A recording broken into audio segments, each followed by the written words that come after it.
Hi guys, today's video is all about loneliness.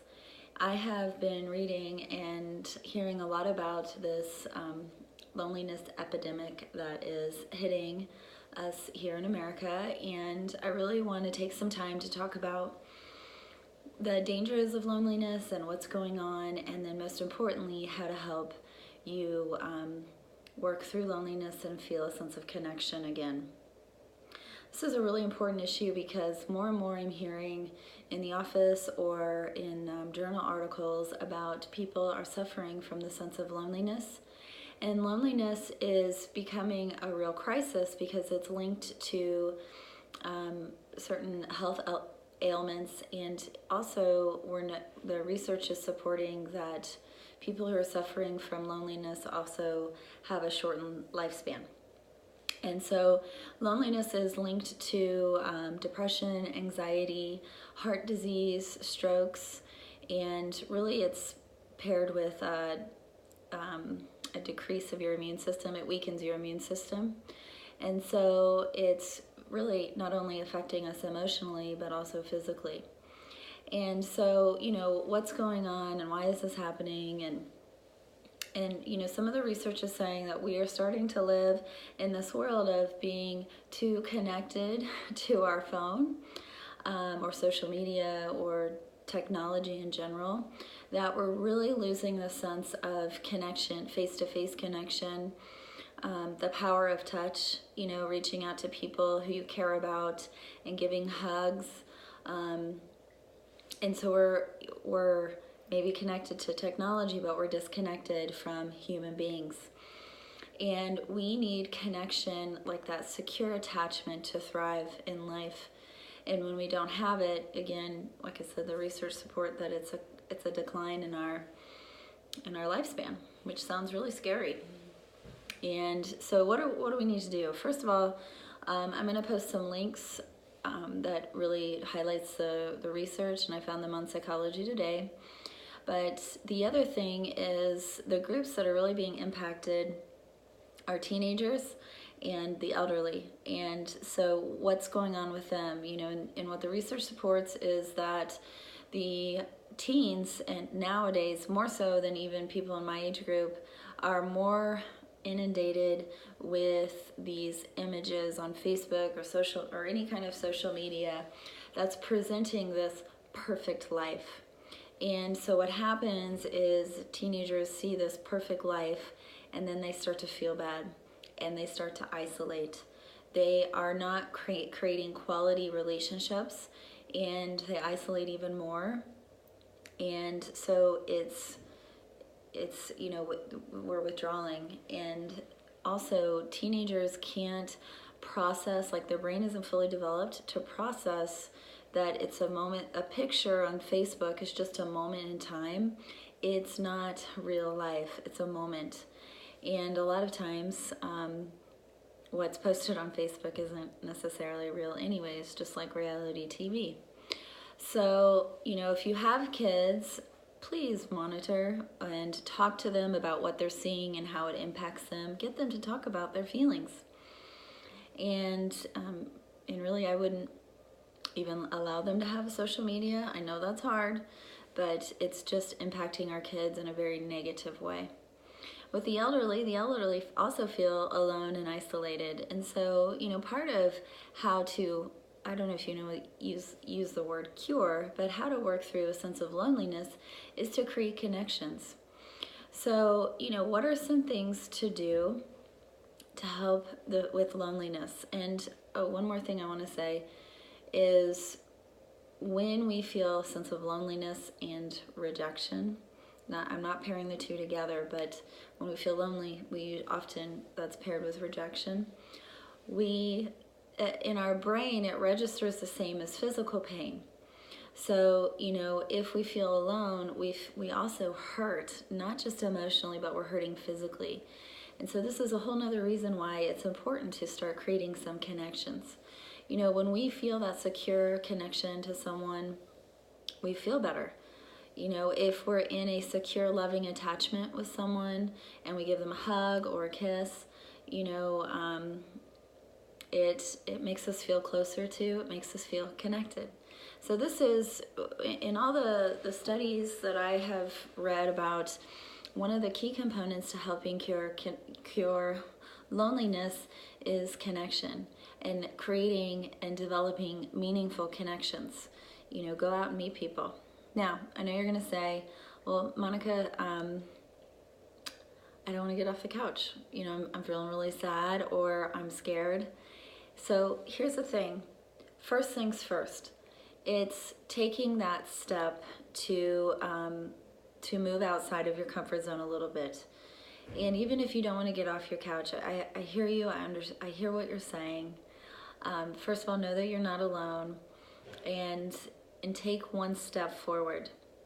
So if it's from couch to I'm gonna walk outside and just walk around my house or my apartment a few times, to be outside in nature, do that first.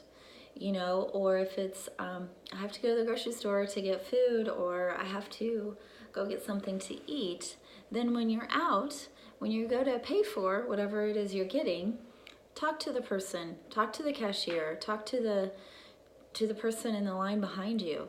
And you don't have to tell them your life story, but just say things like, hey, how you doing? How's your day been? When do you get off of work? You have any exciting plans? And create that conversation.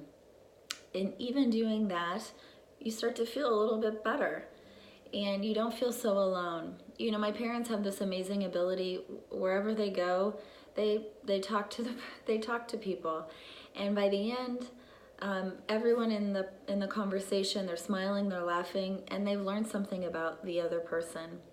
And I think that's an amazing ability that my parents have. And I'm not saying you guys have to do that every time, but you will notice a difference when you go out and you pay for your groceries and you say something to the cashier. You'll see them smile, you'll smile, and you'll start to feel better. You're creating a connection.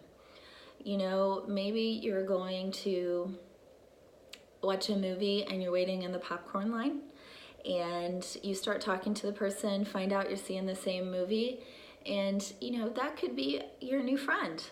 Maybe not right in that moment, but you're creating a relationship there, even in the popcorn line. So just think small steps, but the one thing you have to do, get out. And again, you can do it in small doses of like, okay, well, I still want to stay in my pajamas, so just walk around your get outside and walk around your house. Get out in nature. Nature helps us naturally refuel and re-energize. Get some sunshine on your face. Some vitamin D is a good thing. Monitor or get off social media for a while. Rachel Hollis says comparison is the death of joy. And how true is that statement? When I heard her say that, that was such a profound statement that really changed the way I did some things. And so, I want to say that again. It's the comparison is the death of joy. When we get on social media and we start to compare, we start to feel bad. If you've just broken up with someone or gone through a divorce, get off social media. Don't look at their page. That is not helping you. That's hurting you. Find a way to love yourself, self-love. So either get off social media, even if it's just temporary, or monitor it wisely for yourself. If you have a teenager, talk to them about social media. Engage in conversations about how it's not real, or it's moments in time, and what can we do to live our life with joy. Be silly, be silly with yourself. Find things to laugh at, and that also, laughter helps. So those are things that really help us through those difficult or dark moments. Find moments of gratitude.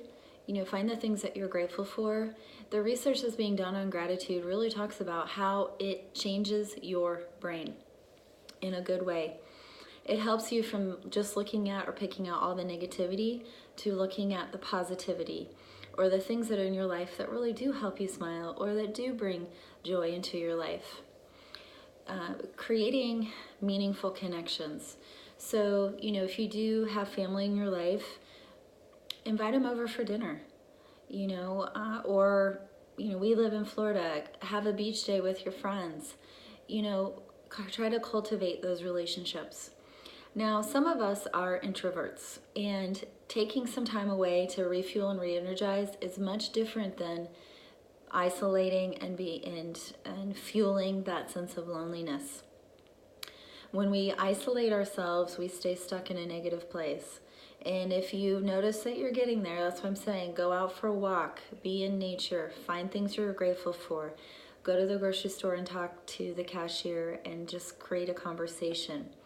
Go for a walk in the mall and just be around people. You don't have to buy anything, but when we're around other people, it elevates our mood in a very different way.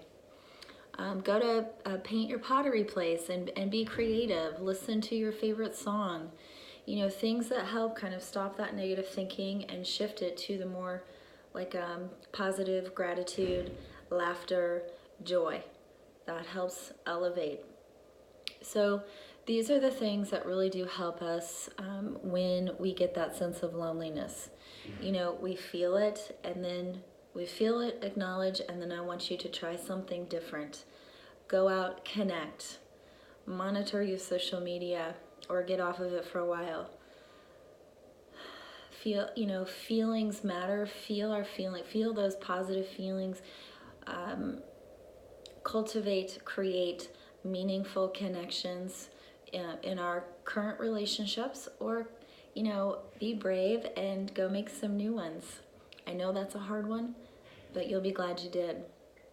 And the gratitude piece, and then the creativity, go paint some pottery or try something that you've never tried before. I know that's another big one, but you can do it. So those are just a few steps on, how to help when you feel lonely and how to step outside of it and continue to live the amazing life that you are living or that you want to live. Remember that you're amazing, you are of value, you are worth it, and you are enough. So put that smile on your face and create a plan. What's your first step towards creating a connection? Have a great day.